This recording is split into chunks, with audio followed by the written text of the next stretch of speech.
Ella corría descalza bajo una tormenta infernal, huyendo de su propia madre, hasta que un brutal accidente lo cambió todo. Al despertar, Renata descubrió que estaba en el hospital del único hombre que había amado y que juró protegerla. Pero su madre no se detendrá ante nada para recuperarla. ¿Podrá el amor de un millonario vencer una obsesión mortal? Hola, mis amigas y amigos.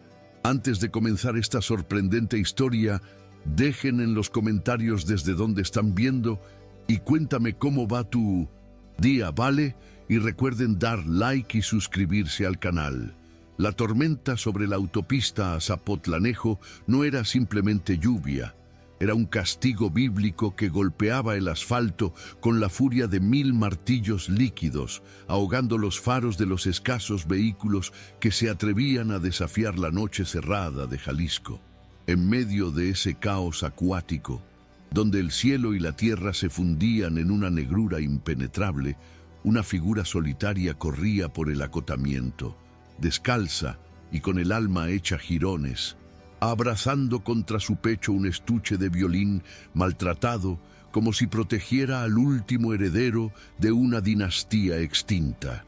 Renata, con el cabello empapado pegado al rostro y el aliento escapándose en nubes de vapor frío, no sentía las piedras cortando sus plantas ni el frío calándole los huesos, pues el terror que la impulsaba era infinitamente más gélido que la tormenta. Era el miedo visceral a una jaula de oro y veneno que había dejado atrás, una prisión doméstica regida por la mirada gélida de su madre, Carlota. No mires atrás, no pares, si paras ella te alcanza, se repetía Renata en un susurro quebrado, mientras sus ojos buscaban desesperadamente una salida, una luz, cualquier señal de civilización que no fuera el abismo oscuro de la carretera. Pero el destino, cruel y caprichoso, tenía otros planes para la talentosa luthier esa noche. Un destello cegador a sus espaldas, el bramido de un claxon de camión que sonó como la trompeta del juicio final, y luego el impacto seco, brutal, que la lanzó al aire como una muñeca de trapo, separándola de su amado instrumento y sumergiendo su conciencia en un silencio blanco y absoluto. Lejos del dolor, lejos de Carlota, lejos de todo. El cambio de atmósfera fue tan drástico que parecía un salto entre dimensiones. Del caos ensordecedor de la carretera mojada al silencio antiséptico y controlado de la unidad de cuidados intensivos del Centro Médico Altamira, el hospital más exclusivo y tecnológicamente avanzado de todo el occidente de 1900 México. Allí, el tiempo no se medía en minutos, sino en el ritmo hipnótico y constante de los monitores cardíacos, pitidos electrónicos que danzaban en el aire frío y purificado, marcando la frontera entre la existencia y la nada. Damián Velasco, el hombre cuyo apellido estaba grabado en la placa de bronce de la entrada y en los titulares de las revistas de negocios más prestigiosas del país, entró en la habitación con la arrogancia natural de quien está acostumbrado a que el mundo se pliegue a sus deseos, ajustándose los puños de su impecable traje hecho a medida mientras consultaba su reloj. Doctor, necesito que la sala de juntas esté lista en 10 minutos. Solo vine a verificar personalmente la instalación del nuevo equipo de respiración. No tengo tiempo para visitas sociales, dijo Damián con esa voz de barítono que solía cerrar tratos millonarios en el sector agroindustrial, sin siquiera dignarse a mirar a la paciente que yacía conectada a una maraña de tubos y cables.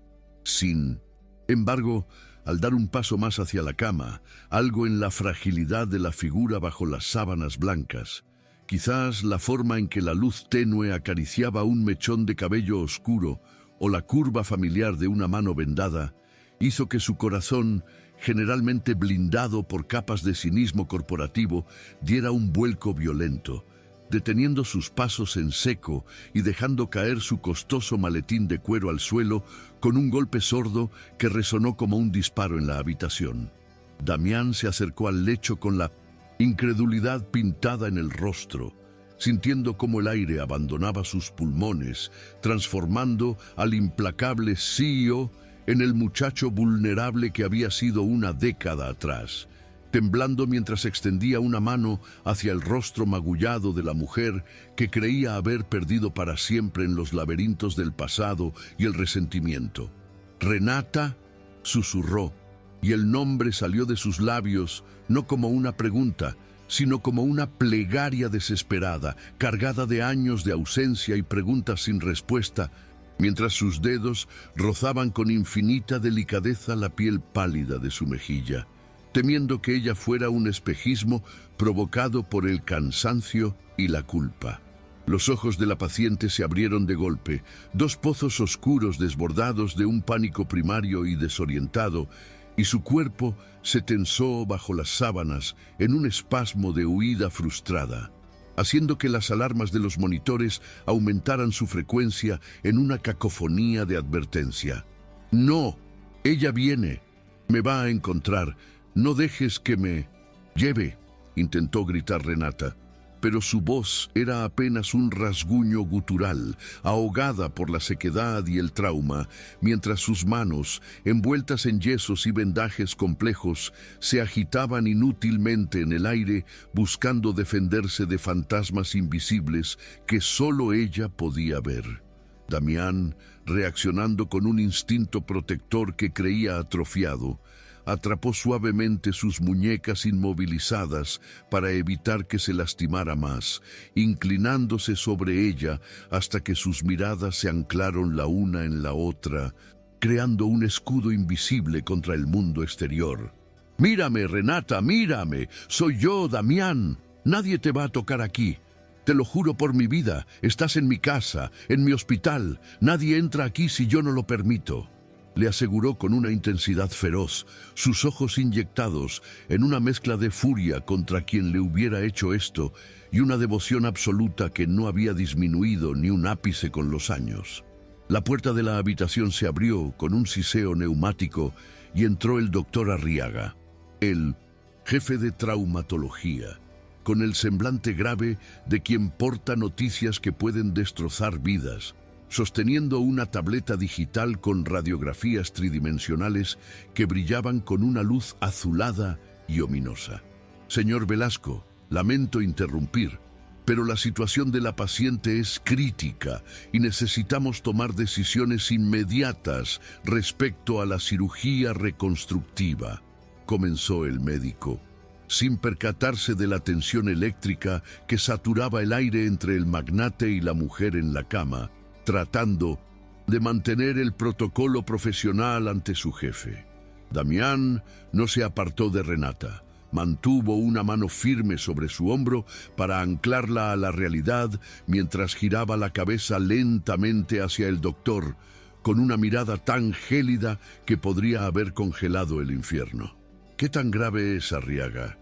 Y no me hables con tecnicismos, dime exactamente qué tienen sus manos, porque si esas manos no vuelven a crear música, te aseguro que este hospital tendrá serios problemas», sentenció Damián, revelando cuánto recordaba y valoraba el don de Renata, ese talento prodigioso para la lutería que la hacía capaz de escuchar la voz de la madera y sanar instrumentos rotos, un don que ahora pendía de un hilo.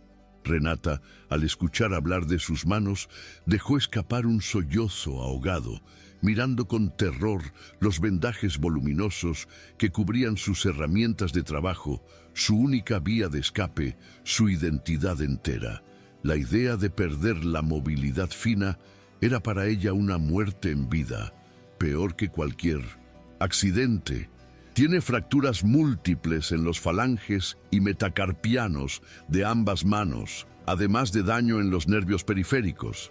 La cirugía es posible, pero el riesgo de pérdida de funcionalidad es alto, del 60%, y necesito la autorización legal de un familiar directo para proceder con una intervención tan agresiva, explicó Arriaga, sin saber que acababa de mencionar la mayor pesadilla de Renata.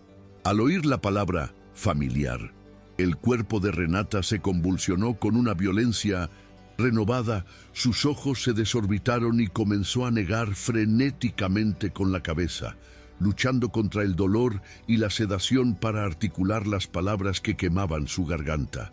«No, a ella no. Prefiero morir, Damián. No la llames. No dejes que firme nada», suplicó con una claridad repentina nacida del terror absoluto, aferrándose a la solapa del costoso saco italiano de Damián con la poca fuerza que le quedaba en los brazos, manchando la tela fina con lágrimas y desesperación. Damián entendió al instante. No necesitaba explicaciones detalladas para saber que ella era Carlota, la madre que siempre había sido una sombra tóxica sobre la vida de Renata, la mujer que los había separado años atrás con mentiras y manipulaciones. Él cubrió las manos de ella con las suyas, ignorando al médico por un segundo para concentrarse únicamente en calmar el ataque de pánico que amenazaba con colapsar el sistema cardiovascular de la mujer que amaba. «Escúchame bien, Renata. Mírame a los ojos», dijo. Damián con voz firme pero impregnada de una ternura infinita. «Voy a mover cielo, mar y tierra. Voy a comprar a cada juez de Jalisco si es necesario, pero esa mujer no va a poner un pie en esta habitación y mucho menos va a decidir sobre tu cuerpo. Tú eres la única dueña de tu destino y yo voy a ser tu muro de contención». Luego, volviéndose hacia el doctor Arriaga con una autoridad que no admitía réplica, ordenó: «Arriaga, bloquea el acceso a este piso. Pon seguridad privada en el elevador y en las escaleras. La paciente está bajo mi protección personal y financiera. Yo asumo toda la responsabilidad legal y ética. ¿Me has entendido? Prepara el quirófano. Vamos a salvar esas manos, cueste lo que cueste». Mientras el equipo médico se movilizaba preparando el traslado a cirugía, Damián se permitió un momento de debilidad, dejándose caer en el sillón de cuero junto a la cama mientras observaba cómo los sedantes volvían a arrastrar a Renata hacia la inconsciencia, notando por primera vez la delgadez extrema de sus brazos y las cicatrices antiguas, finas y blancas, que surcaban su piel como un mapa de dolor silencioso. «¿Qué te hicieron, mi vida? ¿Por qué no me buscaste antes?», se preguntó en voz baja, sintiendo una oleada de culpa corrosiva por haber huido a estudiar al extranjero, por haber aceptado su rechazo hace 10 años sin luchar más, creyendo que ella simplemente había dejado de quererlo, cuando la verdad, ahora evidente en su estado deplorable, era mucho más siniestra. Recordó el día que se fue, la imagen de Renata dándole la espalda con frialdad, una frialdad que ahora comprendía que era una actuación forzada, un sacrificio para que él pudiera volar lejos de la influencia venenosa de Carlota, mientras ella se quedaba atrapada en la telaraña. Sacó de su bolsillo interior una pequeña caja de terciopelo gastado que siempre llevaba consigo como un amuleto masoquista, y la abrió para revelar un anillo de plástico barato, un juguete de máquina expendedora que Le Mendonce había dado a los 17 años, prometiéndole que algún día sería un diamante. El contraste entre ese objeto humilde y el lujo obsceno que ahora lo rodeaba le pareció la ironía más amarga de su existencia. «Ahora tengo todo el dinero del mundo, Renata. Puedo comprar este edificio 10 veces, pero no pude protegerte cuando más me necesitabas», confesó al aire estéril, prometiéndose a sí mismo que esta vez sería diferente, que utilizaría cada centavo y cada conexión de su imperio para destruir a cualquiera que intentara lastimarla de nuevo. La cirugía duró 6 horas interminables, durante las cuales Damián convirtió la sala de espera VIP en su centro de comando, ignorando las llamadas de su junta directiva y de sus inversores asiáticos, dedicando toda su energía mental a investigar el paradero actual de Carlota y la situación legal de Renata. Sus abogados, un equipo de tiburones con trajes de seda, le confirmaron sus temores. Renata no tenía bienes a su nombre, no tenía cuentas, bancarias activas y legalmente figuraba como dependiente de su madre debido a un documento de tutela parcial firmado años atrás bajo dudosas circunstancias de salud mental. Es una trampa legal perfecta, señor Velasco, le explicó su abogado principal a través del teléfono. La madre ha construido un expediente médico que pinta a su hija como inestable e incapaz de valerse por sí misma. Si aparece ahora, tendrá la ley de su lado para tomar decisiones médicas e incluso para internarla en una institución psiquiátrica. Damián apretó el teléfono con tanta fuerza que la pantalla se agrietó, sintiendo cómo la rabia le subía por el cuello caliente y pulsante. Carlota no solo había esclavizado a su hija, sino que había preparado el terreno legal para asegurarse de que nunca pudiera escapar, convirtiendo la ley en un arma de secuestro. No me importa lo que diga un papel firmado bajo coacción, consigue una orden de restricción, alega conflicto de intereses, invéntate lo que sea, pero gana. Tiempo. Si esa mujer se acerca a menos de 100 metros del hospital, quiero que la detengan por cualquier tecnicismo posible, ordenó Damián, sabiendo que estaba a punto de iniciar una guerra mediática y legal que podría manchar su inmaculada reputación. Pero en ese momento, su reputación le importaba menos que el polvo en sus zapatos. Cuando Renata despertó de la anestesia, el mundo era una neblina de dolor sordo y sed e intensa, pero lo primero que sus sentidos captaron no fue el pitido de las máquinas, sino el aroma a madera de cedro y barniz, un olor que pertenecía a su taller, a su refugio, no a un hospital. Al enfocar la vista, vio a Damián sentado en una silla incómoda a su lado, con las mangas de la camisa arremangadas y corbata deshecha, sosteniendo un pequeño bloque de madera de arce y una lija fina, trabajando rítmicamente en silencio, creando ese polvo aromático que para ella significaba hogar. Pensé que el olor te ayudaría a despertar en un lugar seguro, dijo él sin dejar de lijar, con una voz suave que buscaba no sobresaltarla, levantando la vista para encontrar los ojos de ella con una sonrisa cansada pero genuina. Renata intentó moverse y sintió el peso de los yesos en sus manos.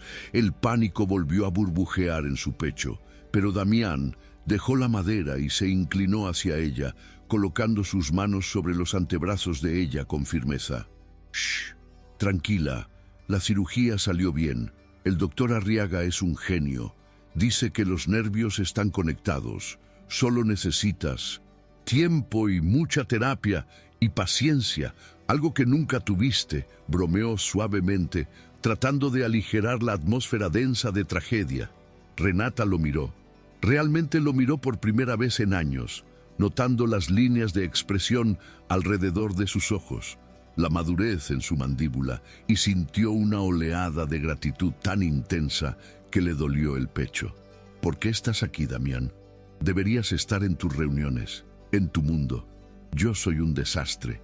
Soy peligrosa para ti, susurró ella con la voz pastosa, repitiendo las palabras que su madre le había grabado a fuego en la psique. Mi mundo no vale nada si tú no estás en él. Renata, me tomó 10 años y miles de millones de pesos entender esa simple verdad, respondió él, acercando una silla para quedar a la altura de su rostro, ignorando la barrera de las barandillas de la cama. Además, encontré esto en el lugar del accidente, dijo, señalando hacia una esquina de la habitación donde descansaba el estuche del violín, ahora limpio y seco, aunque el instrumento en su interior estaba destrozado. Sé que ese violín era tu vida, sé que lo restauraste desde cero cuando tenías 15 años, y te prometo que lo vamos a arreglar, pieza por pieza, igual que vamos a arreglarte a ti. No me importa si nos toma toda la vida. Renata sintió cómo las lágrimas resbalaban por sus sienes hacia la almohada, lágrimas de alivio y de un dolor antiguo que finalmente encontraba una válvula de escape. Nadie, nunca, le había ofrecido reparar nada, Solo le exigían que funcionara, que produjera, que fuera perfecta. Mi madre, ella no va a parar, Damián. Tú no la conoces como es ahora. Se ha vuelto obsesiva. Necesita el dinero que hago con las restauraciones para mantener su estatus. Me va a buscar y va a traer a la policía, advirtió ella, el miedo ensombreciendo su mirada de nuevo. Damián se puso de pie, su sombra proyectándose sobre la pared como un gigante protector, y su rostro se endureció con la determinación de un general antes de la batalla. Que venga, que traiga a la policía, al ejército o al mismísimo diablo. Tú ya no eres esa niña asustada de 16 años y yo ya no soy el chico becado que no tenía dónde caerse muerto. Ahora tengo poder, Renata, y por primera vez en mi vida voy a usar ese poder para algo que realmente importa. En ese preciso instante, como si hubieran invocado a una tormenta, el teléfono personal de Damián vibró sobre la mesa de noche.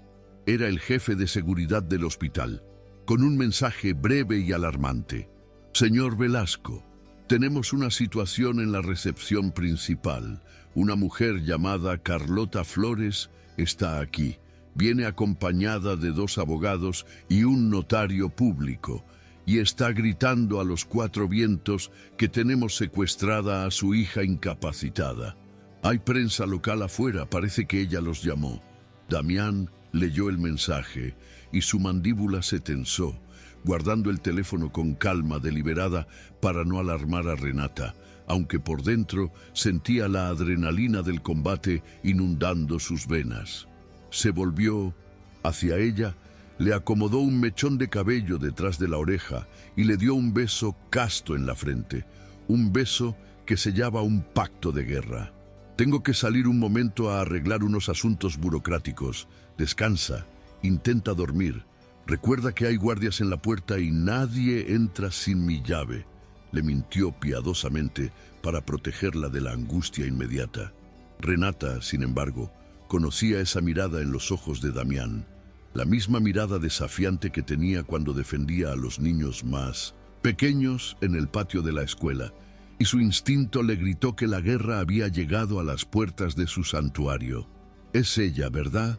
Está aquí», susurró Renata, su ritmo cardíaco acelerándose en el monitor, delatando su terror. Damián se detuvo en el marco de la puerta, se giró y por primera vez no le ocultó la gravedad de la situación, sino que le ofreció su fortaleza. «Sí, está abajo, pero para llegar a ti, primero tendrá que pasar por encima de mí. Y te aseguro, Renata, que eso no va a suceder». Con esas palabras, Damián salió de la habitación, dejando a Renata sola con el zumbido de las máquinas y la certeza de que la batalla por su libertad acababa de comenzar. El pasillo de la zona VIP del hospital estaba desierto y silencioso, un contraste brutal con el caos que Damián sabía que se estaba gestando en el vestíbulo principal. Caminó hacia el elevador, ajustándose el nudo de la corbata como si fuera la armadura de un caballero medieval. Mientras descendía los pisos, su mente trabajaba a 1000 por hora, repasando las estrategias legales que sus abogados le habían delineado, pero sabiendo en el fondo que esto no se resolvería solo con leyes, sino con una confrontación de voluntades. Carlota no era una enemiga común. Era una narcisista maestra en el arte de la manipulación pública, capaz de torcer la realidad hasta que la víctima pareciera el verdugo. Y Damián sabía que cualquier paso en falso, cualquier muestra de agresión física o verbal, sería usada en su contra ante las cámaras. Las puertas del elevador se abrieron en la planta baja y el ruido lo golpeó de inmediato. Flashes de cámaras, murmullos de curiosos y, por encima de todo, la voz estridente y teatral de Carlota, vestida con un conjunto negro de luto prematuro, fingiendo un llanto desgarrador mientras sostenía un pañuelo de encaje contra sus ojos secos. «¡Quiero ver a mi hija! Ese hombre, ese nuevo rico prepotente la tiene secuestrada. Se aprovechó de su accidente para aislarla de su propia madre». gritaba Carlota, apuntando con un dedo acusador al personal de seguridad que le bloqueaba el paso, actuando para las cámaras de los noticieros locales que, ávidos de escándalo, transmitían en vivo. Damián salió del elevador con paso firme, su presencia imponente silenciando momentáneamente el circo, y se plantó frente a ella, no como el exnovio adolescente, sino como el dueño de todo lo que les rodeaba. «Señora Flores», dijo Damián, con una voz tranquila que resonó en todo el vestíbulo. «Este es un hospital, no un teatro para sus dramas personales. Su hija está en cuidados intensivos, luchando por su vida, y el estrés que usted está provocando es lo último que necesita». Carlota se detuvo en seco, bajando el pañuelo para revelar unos ojos que no tenían rastro de lágrimas, sino un brillo de cálculo frío y avaricia pura al ver al hombre en el que se había convertido aquel chico que ella despreciaba.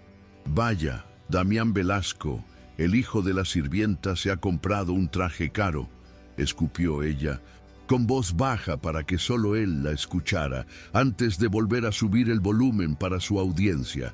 «Tengo una orden judicial, soy su tutora legal, tengo derechos sobre ella y exijo que sea trasladada inmediatamente a la clínica que yo he designado, lejos de tus garras manipuladoras», gritó, agitando unos documentos frente a las cámaras. Damián ni siquiera parpadeó. Se acercó un paso más, invadiendo su espacio personal con una amenaza silenciosa, y habló con una frialdad que hizo retroceder incluso a los abogados de ella. «Esos documentos son papel mojado aquí, Carlota. Este es un hospital privado y me reservo el derecho de admisión. Si intentas sacar a Renata de la UCI en su estado actual, te acusaré de intento de homicidio imprudencial, y me aseguraré de que cada medio de comunicación en este país sepa exactamente cómo has vivido a costa de su trabajo esclavo durante años. Ahora, o te largas y dejas a los médicos trabajar, o haré que te saquen por la fuerza». La tensión en el aire era tan espesa que se podía cortar con un bisturí. Era el choque de dos mundos: el dinero viejo y decadente contra el poder nuevo y decidido, con la vida de Renata pendiendo en la balanza. El enfrentamiento en el vestíbulo del Hospital Puerta de Hierro no terminó con una victoria absoluta, sino con una tregua tensa y precaria, similar a la calma engañosa que precede a un huracán devastador. Pues aunque Damián logró expulsar momentáneamente a Carlota usando su influencia como dueño del edificio y amenazando con llamar a la seguridad armada, los abogados de ella, tiburones legales entrenados para oler la sangre en el agua, dejaron claro que regresarían con una orden judicial federal en menos de 48 horas.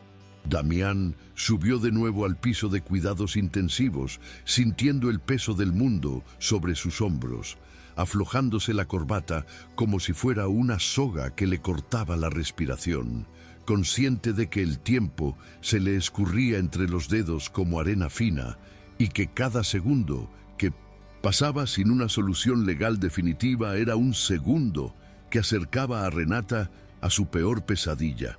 Al entrar en la habitación, encontró a Renata despierta, con la mirada fija en la ventana donde la lluvia de Guadalajara seguía golpeando el cristal blindado, creando una cortina de agua que distorsionaba las luces de la ciudad y reflejaba su propia soledad interior. «Se fueron, por ahora», anunció Damián con voz suave, cerrando la puerta detrás de sí y asegurando el cerrojo electrónico, tratando de inyectar una confianza en su tono que no sentía del todo. Renata giró la cabeza lentamente, el movimiento limitado por el collarín cervical, y sus ojos buscaron los de él con una mezcla de esperanza y terror que le partió el corazón. «¿Volverá? Ella siempre vuelve, Damián.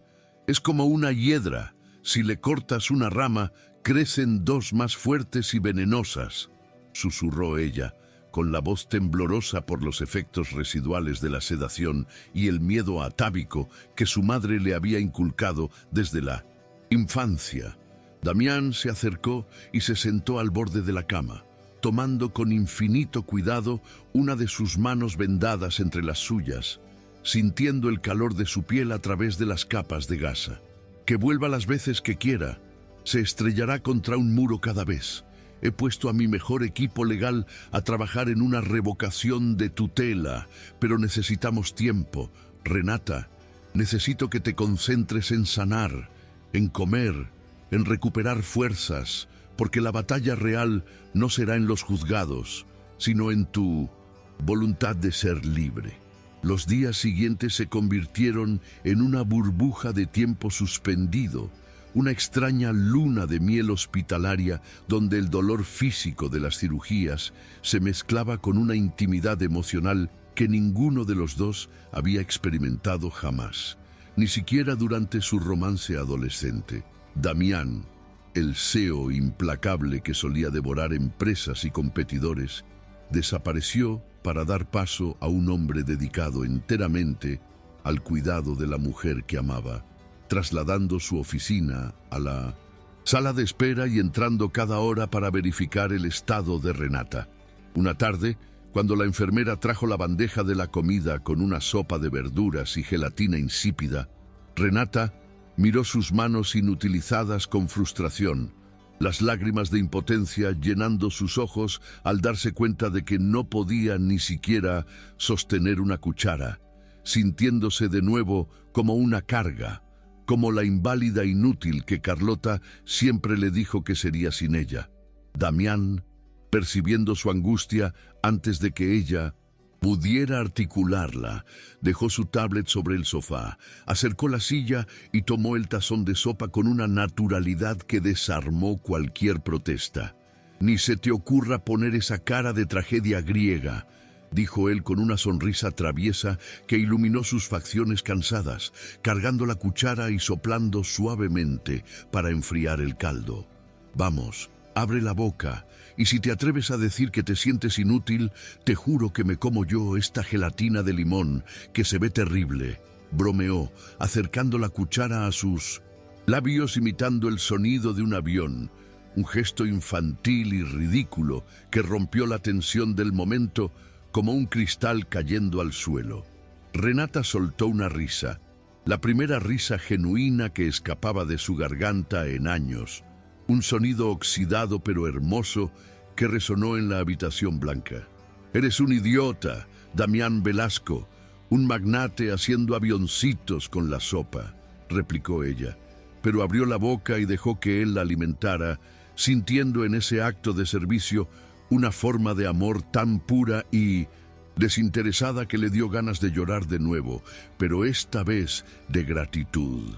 Cada cucharada era una declaración silenciosa. «No estás sola, no eres una carga, eres digna de ser cuidada». Para mantener la mente de Renata alejada del dolor y del miedo constante a la llegada de su madre, Damián recurrió a la única medicina que sabía que funcionaría mejor que cualquier analgésico: la madera.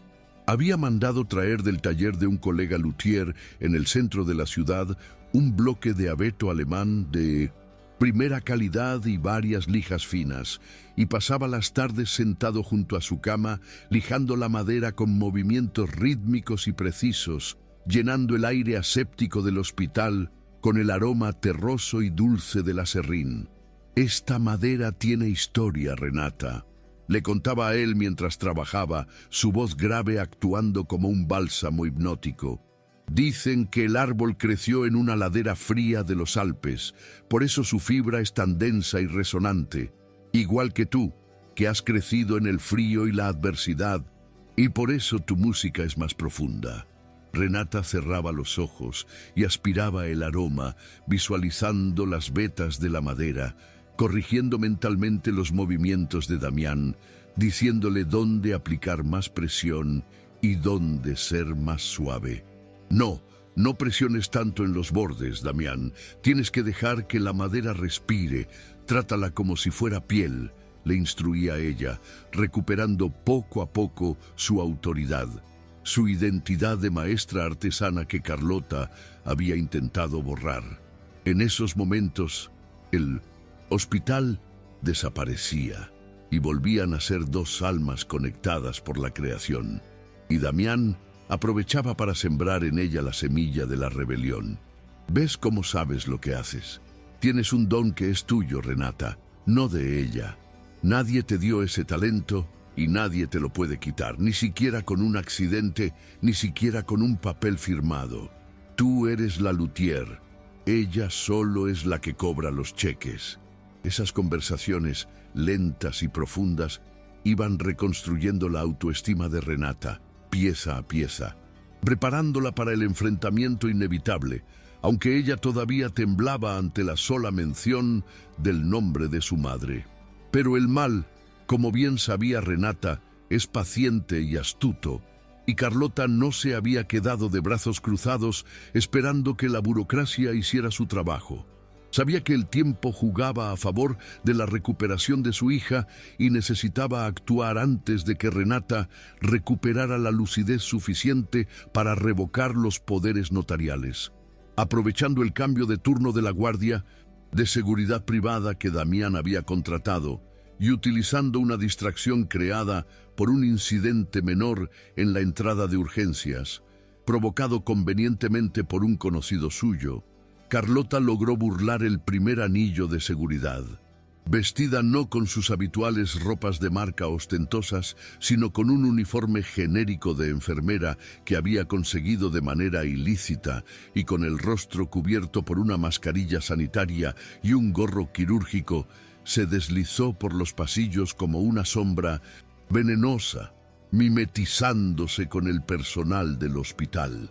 Damián había salido apenas unos minutos para atender una llamada urgente del fiscal del estado, creyendo que el piso estaba seguro, un error de cálculo que le costaría caro. Carlota localizó la habitación. Esperó a que la enfermera de turno saliera a buscar medicamentos y se deslizó dentro, cerrando la puerta con un clic suave que sonó como el gatillo de una pistola en el silencio de la habitación. Renata, que estaba dormitando, sintió una presencia extraña, un cambio en la presión del aire, y abrió los ojos esperando ver a Damián, pero se encontró con unos ojos fríos y conocidos sobre la mascarilla, unos ojos que la habían mirado con desprecio toda su vida. «Hola, mi niña malagradecida», susurró Carlota, bajándose la mascarilla para revelar una sonrisa que no llegaba a sus ojos, una mueca de triunfo cruel. El efecto en Renata fue inmediato y devastador. El monitor cardíaco comenzó a pitar frenéticamente, saltando de 70 a 140 pulsaciones en cuestión de segundos, mientras su cuerpo se paralizaba en un estado de terror absoluto, incapaz de gritar, incapaz de moverse. Carlota se acercó a la cama, no con violencia física, sino con esa intimidad tóxica que era su especialidad, inclinándose sobre su hija y acariciando los vendajes de sus manos con una suavidad que helaba la sangre. «Mírate, Renata, estás destrozada. Te lo dije, te dije que sin mí no eras nada, que el mundo te comería viva», siseó Carlota al oído de su hija, sus palabras goteando como ácido sulfúrico directamente en las heridas abiertas de la psique de Renata. «¿Y ese hombre, Damián, de verdad crees que te quiere? Por favor, hija, sé realista. Él quiere a la luthier prodigio, a la artista exótica, pero ahora solo eres una muñeca rota con las manos inservibles. Se cansará de limpiarte la baba y de darte de comer en la boca en una semana y te abandonará como lo hizo hace 10 años. Yo soy la única que te va a cuidar, siempre porque eres mi cruz y mi propiedad». Renata intentaba respirar, pero sentía como si una mano invisible le apretara la garganta. Las palabras de su madre activaban todos los botones de su trauma, haciéndola dudar de la realidad, del amor de Damián, de su propio valor. «Vente conmigo, Renata, tengo una ambulancia esperando abajo. Vámonos a casa, donde nadie te juzgue, donde puedas esconder tu vergüenza. Firma el traslado y todo esto termina», insistió Carlota, sacando un documento doblado de su bolsillo y poniéndolo sobre el pecho de Renata, poniendo un bolígrafo en su mano vendada, forzándola a sostenerlo. «Aléjate de ella ahora mismo». El grito de Damián resonó desde la puerta como un trueno, habiendo entrado justo a tiempo al escuchar la alteración de los monitores desde el pasillo. No esperó a llamar a seguridad. Cruzó la habitación en 2 zancadas, impulsado por una furia ciega y primitiva, y agarró a Carlota por el brazo con fuerza suficiente para dejar moretones, arrancándola del lado de la cama y lanzándola lejos de Renata, haciéndola trastabillar hasta chocar contra la pared opuesta. Carlota soltó un chillido de indignación, arreglándose el uniforme falso, pero Damián se interpuso entre ella y la cama, su pecho subiendo y bajando con respiraciones pesadas, sus puños cerrados con los nudillos blancos. «Te dije que no te acercaras. Esto es allanamiento, es acoso. Te voy a meter en la cárcel hasta que te pudras», rugió Damián, su control corporativo totalmente destrozado ante la visión de Renata hiperventilando en la cama, con los ojos en blanco, al borde de un colapso nervioso total. «¡Ella quiere venir conmigo! ¡Tú la tienes drogada!», gritó Carlota, intentando recuperar el control de la narrativa, pero Damián no la dejó terminar. «¡Seguridad! Código rojo en la habitación 304», gritó hacia el pasillo, y en segundos 2 guardias armados entraron en la habitación. «Saquen a esta mujer de mi hospital. Si se resiste, arrástrenla y llamen la policía municipal. Quiero presentar cargos por suplantación de identidad y agresión». Mientras los guardias sujetaban a una Carlota que escupía maldiciones y amenazas de demandas millonarias, Damián se volvió hacia Renata, ignorando el caos a sus espaldas para atender a lo único que importaba. «Renata, mírame, respira, ya se fue, ya la sacaron», le repetía Damián, tratando de calmarla. Pero el daño estaba hecho. Renata estaba en medio de un ataque de pánico severo, su cuerpo convulsionando, las lágrimas corriendo por su rostro mientras repetía en un bucle frenético: «Tiene razón, estoy rota, no sirvo, déjame ir, Damián, déjame ir para que no te arrastre conmigo». Damián sintió que el alma se le caía a los pies al escucharla repetir las mentiras de Carlota. Se dio cuenta con horror de que, aunque podía proteger su cuerpo con guardias y muros, no podía proteger su mente del veneno que su madre había implantado durante décadas. Los médicos entraron corriendo para administrarle un sedante fuerte y estabilizar su ritmo cardíaco, y Damián tuvo que apartarse, sintiéndose más impotente que nunca mientras veía cómo la mujer que amaba se desmoronaba psicológicamente frente a sus ojos. Cuando finalmente Renata cayó en un sueño inducido químicamente, el doctor Arriaga se acercó a Damián con el rostro sombrío. «Señor Velasco, no podemos seguir así. El estrés de estas visitas está comprometiendo su recuperación neurológica y cardíaca. Además, legalmente estamos en un área gris muy peligrosa. El abogado de la señora Flores acaba de enviar una notificación. Si no entregamos a la paciente mañana a mediodía, vendrán con una orden judicial de cateo y extracción forzosa. Se nos acabó el tiempo». Damián salió al balcón de la habitación bajo la lluvia torrencial, encendiendo un cigarrillo con manos temblorosas a pesar de haber dejado de fumar hace años. Miró hacia la ciudad gris y hostil, dándose cuenta de que su dinero y su poder tenían un límite. Podía comprar el mejor hospital, los mejores abogados, pero no podía comprar la voluntad de Renata. Si ella no firmaba la revocación de la tutela, si ella no se ponía de pie y enfrentaba a su madre, todo estaba perdido. Carlota ganaría, se la llevaría a esa clínica psiquiátrica dudosa, la drogaría hasta convertirla en un vegetal y viviría de su herencia y su trabajo pasado. Damián sabía que no podía pedirle a Renata que fuera fuerte cuando estaba tan rota, pero no había otra opción. Apagó el cigarrillo contra el barandal de metal, y miró hacia adentro a través del cristal donde Renata dormía un sueño inquieto. Mañana se decide todo, murmuró para sí mismo. Mañana la pierdo para siempre o la recupero de verdad. No sabía que Renata, en medio de la bruma de los sedantes, había escuchado parte de la conversación con el médico.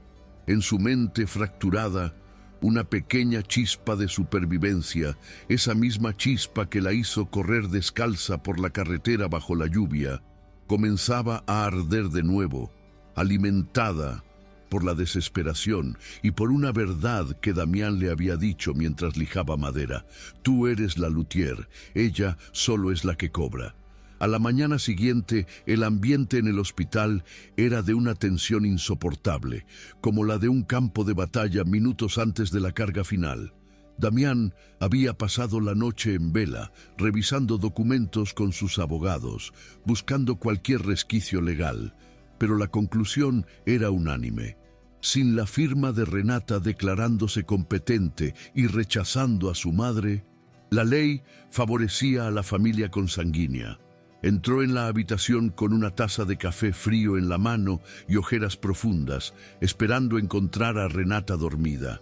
Pero la encontró despierta, sentada en la cama con un esfuerzo visible, con el respaldo elevado al máximo. Su rostro estaba pálido, pero había algo diferente en sus ojos, un brillo duro y febril que no estaba allí el día anterior. No era alegría, ni siquiera era esperanza. Era la determinación del condenado que decide elegir su propia en forma de ejecución. «Damián», llamó ella con voz ronca. Él se acercó rápidamente. «¿Qué pasa? ¿Te duele algo? ¿Necesitas al doctor?» Renata negó con la cabeza lentamente, haciendo una mueca de dolor al mover el cuello. «Escuché al médico anoche. Sé que viene por mí a mediodía. Sé que se acabó el tiempo». Damián intentó protestar, decirle que él lo solucionaría, pero ella levantó una mano vendada para callarlo. «No me mientas más, Damián. No puedes detenerla con dinero. Solo yo puedo pararla». Hubo un silencio pesado en la habitación. Renata miró hacia la puerta, como si pudiera ver a través de ella a Carlota acechando. «Tengo miedo, Damián. Tengo un miedo que me paraliza. Siento que si la veo, me voy a hacer pequeña otra vez. Pero tengo más miedo de volver a esa casa que de morir. Si vuelvo con ella, Renata muere y solo queda la esclava». Damián se arrodilló junto a la cama, quedando a la altura de sus ojos, y le tomó las manos con una reverencia casi religiosa. «No vas a volver. No lo voy a permitir. Pero necesito tu ayuda. Necesito que firmes un documento, Renata. Es una revocación de tutela y un poder notarial para que yo sea tu representante legal temporal. Pero tienes que firmarlo delante de ella, delante de un juez o un notario. Tienes que demostrar que estás lúcida». Renata tragó saliva, el terror visible en su garganta. «¿Tengo que verla? ¿Tengo que hablarle?» Damián asintió con dolor. «Sí. Ella va a venir con todo el circo mediático al vestíbulo a las 12. Quiere hacer un espectáculo de tu rescate. Si nos escondemos, ganan sus abogados. Si bajas y la enfrentas, se acaba su poder para siempre». Renata cerró los ojos, temblando. Recordó las humillaciones, los años de trabajo forzado en el sótano, restaurando violines para pagar las deudas de juego de su madre, la manipulación emocional. Luego recordó la sopa, el avioncito, el olor a madera lijada, la sensación de seguridad que Damián le daba. Abrió los ojos, y aunque las lágrimas corrían por sus mejillas, su voz fue firme. «Trae el papel, Damián, y consígueme una silla de ruedas. Voy a bajar». Damián la miró con una admiración que le cortó el aliento. «Renata, no tienes que…», empezó a decir, pero ella lo interrumpió. «Sí tengo que. Por el violín, por nosotros, por mí. Búscame algo de ropa que no sea esta bata de hospital. No voy a enfrentarla vestida de víctima». Faltaban 15 minutos para el mediodía. En el vestíbulo principal del hospital, la escena era dantesca. Carlota había convocado a varios canales de televisión sensacionalistas, a un notario público y a 2 patrullas de policía municipal, alegando que el magnate Damián Velasco tenía secuestrada a su hija discapacitada. Las cámaras estaban listas, los micrófonos apuntaban hacia los elevadores y Carlota, en su papel de madre sufrida, daba declaraciones a la prensa, llorando lágrimas de cocodrilo. Solo quiero abrazar a mi hija, quiero llevarla a casa para cuidarla como solo una madre puede hacerlo, decía ante los flashes. Arriba, en la habitación 304, Damián ayudaba a Renata a sentarse en la silla de ruedas. Le había conseguido una camisa blanca limpia y unos pantalones holgados. A pesar de los vendajes, del collarín y de los hematomas en su rostro, Renata emanaba una dignidad frágil pero palpable. Damián se agachó frente a ella una última vez antes de salir. Pase lo que pase allá abajo, yo estaré a tu lado. No te soltaré la silla ni un segundo. Si quieres parar, paramos. Si quieres volver, volvemos. Renata respiró hondo, sintiendo el dolor en sus costillas, y miró hacia la puerta cerrada. No vamos a volver, Damián. Vamos a terminar con esto. Con un asentimiento, Damián se puso de pie, se colocó detrás de la silla de ruedas y empujó. Las ruedas giraron suavemente sobre el linóleo, un sonido sibilante que marcaba el inicio del fin. El elevador los esperaba para descender al infierno mediático donde Carlota aguardaba su victoria, sin saber que la hija que ella creía haber roto estaba a punto de demostrar de qué estaba hecha realmente su alma. El descenso en el elevador desde el 3er piso hasta la planta baja pareció durar una eternidad geológica, un tiempo suspendido en el vacío metálico donde solo se escuchaba el zumbido de los cables de acero y la respiración entrecortada de Renata, quien apretaba los apoyabrazos de la silla de ruedas con tal fuerza que sus nudillos blancos parecían a punto de atravesar los vendajes. Damián permanecía detrás de ella, firme como una columna de mármol, con las manos aferradas a las empuñaduras de la silla, transmitiéndole una corriente silenciosa de apoyo incondicional, aunque por dentro él mismo estaba librando una batalla campal contra sus propios instintos protectores que le gritaban que diera media vuelta, que la subiera de nuevo a la torre de cristal y la escondiera del mundo hasta que el peligro pasara. Pero al mirar la nuca de Renata, donde el cabello oscuro se rizaba ligeramente por la humedad del ambiente, comprendió que esconderla sería condenarla a vivir con miedo para siempre. Ella necesitaba este rito de paso, necesitaba matar al dragón ella misma para poder caminar libre entre las cenizas.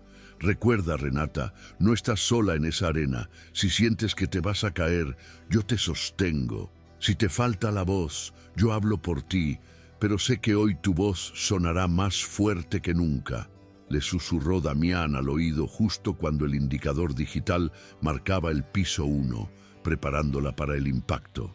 Renata asintió, levemente, cerrando los ojos por un segundo para visualizar el violín que Damián había comenzado a lijar, evocando la fortaleza del arce y la resistencia del barniz, blindando su mente contra la manipulación que sabía que estaba a punto de enfrentar. Las puertas de acero inoxidable se abrieron lentamente, revelando el vestíbulo del hospital como si se descorriera el telón de un teatro de pesadilla, y de inmediato fueron asaltados por una cacofonía de disparadores de cámaras, murmullos excitados y el resplandor agresivo de los flashes que estallaron como granadas de luz blanca, cegándolos momentáneamente ante la voracidad de la prensa sensacionalista convocada por la ambición de una madre. En el centro del vestíbulo, convertida en la protagonista absoluta de su propia tragedia griega, estaba Carlota Flores, flanqueada por sus abogados de trajes grises y rostro impasible, y un notario público que parecía visiblemente incómodo con el espectáculo circense que se desarrollaba a su alrededor. Al ver abrirse las puertas del elevador y aparecer a su hija en la silla de ruedas, con los vendajes y el aspecto frágil de una superviviente de guerra, Carlota no mostró remordimiento ni duda. Al contrario, sus ojos brillaron con la satisfacción depredadora de quien ve a su presa caer en la trampa, y de inmediato activó su máscara de madre sufrida y abnegada. «Renata, hija mía, gracias a Dios que te liberaron», exclamó con una voz teatralmente quebrada, corriendo hacia ella con los brazos abiertos, ignorando deliberadamente la presencia imponente de Damián detrás de la silla. Los reporteros se arremolinaron, empujando micrófonos y cámaras hacia el rostro de Renata, buscando la toma perfecta del reencuentro. Preguntas insidiosas volando por el aire como dardos envenenados. ¿Es cierto que el señor Velasco la retuvo contra su voluntad? ¿Se encuentra usted bajo los efectos de sedantes? Confirma que su madre es su única tutora legal. Carlota llegó hasta la silla de ruedas e intentó abrazar a Renata, invadiendo su espacio vital con ese perfume dulzón y empalagoso que siempre precedía a los castigos psicológicos, intentando sellar ante las cámaras la imagen de la reconciliación forzada. Damián dio un paso al frente, listo para interponer su cuerpo y empujar a Carlota si era necesario, tensando cada músculo de su torso. Pero antes de que pudiera actuar, sintió que la mano de Renata se alzaba imperiosamente, no para pedir ayuda, sino para detenerlo.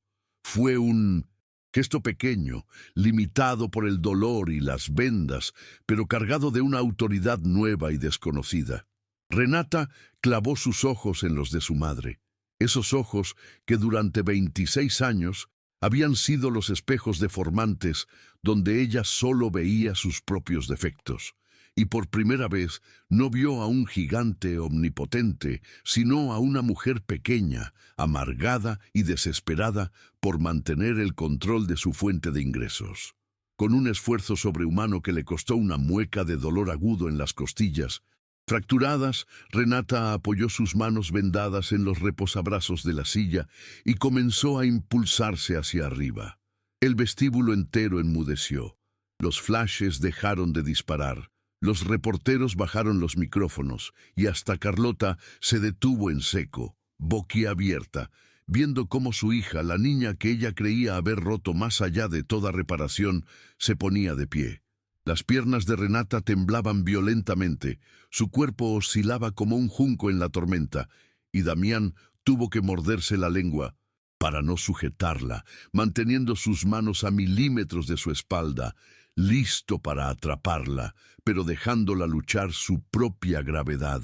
«No me toques, Carlota», dijo Renata, y su voz, aunque rasposa por la falta de uso y la emoción, resonó clara y firme en el silencio sepulcral del atrio, amplificada por la acústica de mármol y cristal. «No des un paso más. No estás aquí para salvarme. Estás aquí porque se te acabó el dinero y necesitas que mis manos sigan pagando tus deudas de juego y tus apariencias de sociedad». La acusación cayó como una bomba en medio de la sala. Los periodistas jadearon, girando sus cabezas de la hija a la madre, oliendo un escándalo mucho más jugoso que el secuestro que les habían prometido. Carlota palideció bajo su maquillaje perfecto, su sonrisa vacilando por primera vez. «Renata, no sabes lo que dices, estás delirando por el trauma, ese hombre te ha lavado el cerebro», chilló, intentando recuperar el control de la narrativa, señalando a Damián con un dedo acusador. «Doctor, hágala sentar, es un peligro para sí misma».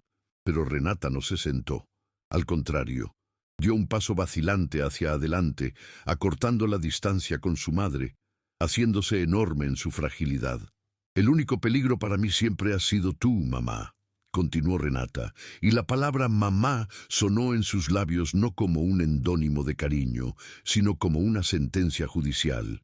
«Me hiciste creer que mi talento destruía todo lo que tocaba.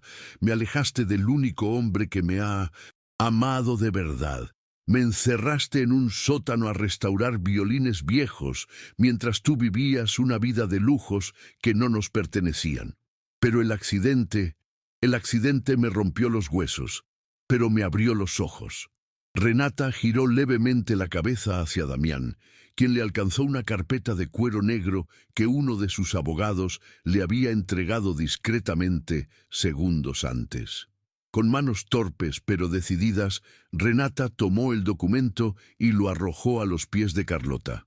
Las hojas se esparcieron por el suelo pulido, revelando sellos oficiales y firmas frescas. Ahí tienes tu libertad, Carlota. Y la mía. Es una revocación total de tutela y una demanda civil por explotación financiera y abuso psicológico. Ya no soy tu hija. Legalmente soy una extraña para ti. Y tú ya no eres mi guardiana, eres mi verdugo. Y hoy te despido. La frase final, pronunciada con una calma gélida, fue el golpe de gracia. Carlota miró los papeles en el suelo, luego miró a las cámaras que ahora la enfocaban a ella con una curiosidad depredadora, capturando cada tic nervioso, cada grieta en su fachada. La opinión pública, esa bestia voluble que ella había intentado manipular, acababa de cambiar de bando en cuestión de segundos. El caos estalló de nuevo, pero esta vez dirigido contra la matriarca caída. Los reporteros lanzaban preguntas sobre las deudas de juego, sobre la explotación laboral, mientras Carlota, acorralada y humillada, perdía los estribos, gritando insultos incoherentes y tratando de agredir físicamente a Renata. Fue entonces cuando Damián intervino definitivamente. Se colocó frente a Renata como un muro impenetrable, cruzando los brazos sobre su pecho ancho, y con una simple mirada al jefe de seguridad, dio la orden silenciosa. Dos guardias uniformados tomaron a Carlota por los codos, levantándola casi en vilo mientras ella pataleaba y gritaba amenazas de muerte y ruina. «¡Sáquenla de mi propiedad!», ordenó Damián con voz de trueno, «y asegúrense de que la policía tenga copia de todos los videos de seguridad de este incidente». Mientras arrastraban a Carlota hacia la salida giratoria, expulsándola del reino que ella creía poder conquistar, Renata sintió que las fuerzas la abandonaban. Sus piernas cedieron, pero no tocó el suelo. Los brazos fuertes de Damián la rodearon al instante, sosteniéndola contra su pecho, anclándola al mundo. «¿Lo hice?», preguntó ella en un susurro, escondiendo el rostro en el cuello de su camisa, temblando por la descarga de adrenalina. Damián besó su cabello, ignorando los flashes que inmortalizaban el momento, como la portada de todas las revistas del día siguiente. «Sí, mi amor, lo hiciste. La destruiste. Eres libre». El sonido de la lluvia afuera había cesado, y un rayo de sol tímido atravesaba los ventanales del hospital, iluminando el polvo en suspensión, marcando el final de la tormenta más larga de sus vidas. 6 meses después, el barrio de Santa Tere en Guadalajara, famoso por sus mercados y su vida vibrante, tenía un nuevo inquilino que había transformado un antiguo almacén abandonado en un santuario de luz y música. El letrero sobre la puerta, pintado a mano con letras doradas y elegantes, rezaba «Lutería Renata, restauración y alma». El interior del taller era un poema visual compuesto de maderas nobles, herramientas colgadas con precisión quirúrgica y el aroma embriagador de barnices naturales y café recién hecho. La luz de la tarde se filtraba por los tragaluces, bañando el banco de trabajo central, donde Renata, vestida con un delantal de cuero manchado de tinte y aserrín, trabajaba con una concentración absoluta. Sus manos ya no llevaban vendajes, pero una cicatriz fina y plateada recorría el dorso de su mano derecha, desde la muñeca hasta los nudillos, un recordatorio permanente de la noche en que casi lo perdió todo y terminó ganándose a sí misma. Sostenía un formón japonés de alta precisión y tallaba con delicadeza el puente de un violín antiguo, el mismo instrumento que se había destrozado en el accidente y que Damián había rescatado de la carretera. No había sido una restauración perfecta. El violín conservaba marcas, pequeñas imperfecciones que Renata había decidido no ocultar, porque había aprendido que las cicatrices no restan belleza ni sonoridad, sino que añaden carácter y cuentan una historia de supervivencia. Su destreza no era la misma de antes, era diferente, más pausada, más consciente, más agradecida con cada movimiento que sus nervios reconectados le permitían ejecutar. La campana de la puerta sonó con un tintineo alegre, rompiendo su concentración, y Renata levantó la vista para ver entrar a Damián, quien ya no vestía los trajes corporativos blindados de antaño, sino unos vaqueros y una camisa de lino arremangada, cargando 2 cafés humeantes y una bolsa de pan dulce de la panadería de la esquina. Su presencia llenó el espacio, no con la autoridad imponente del hospital, sino con la calidez doméstica de quien llega al lugar donde pertenece. Se acercó al banco de trabajo, dejó los cafés sobre una mesa auxiliar para no manchar la madera, y rodeó la cintura de Renata con sus brazos, besando la cicatriz de su mano antes de besar sus labios. «¿Cómo va el paciente?», preguntó él, refiriéndose al violín. Renata sonrió, una sonrisa plena y luminosa que llegaba hasta sus ojos, borrando cualquier rastro de la mujer aterrorizada de la UCI. «Está casi listo. Tiene una voz nueva, más grave, más ronca. Creo que le gusta su nueva vida», respondió ella, acariciando la madera curada. Damián tomó el violín con reverencia y se lo pasó a ella junto con el arco. «Tócalo, quiero escucharlo, quiero escucharte a ti». Renata acomodó el instrumento bajo su barbilla, sintiendo la familiaridad del peso, cerró los ojos y deslizó el arco sobre las cuerdas. La melodía que surgió no fue una pieza clásica perfecta, sino una improvisación llena de alma, una música que hablaba de lluvia, de dolor, de miedo y finalmente de un amor que sana y reconstruye. Mientras las notas flotaban en el aire dorado del taller, mezclándose con el polvo de madera, Damián la observó con devoción, sabiendo que no había dinero en el mundo que pudiera comprar ese momento, porque la verdadera riqueza no estaba en sus cuentas bancarias, sino en ver volar a la mujer que amaba, libre al fin de sus cadenas.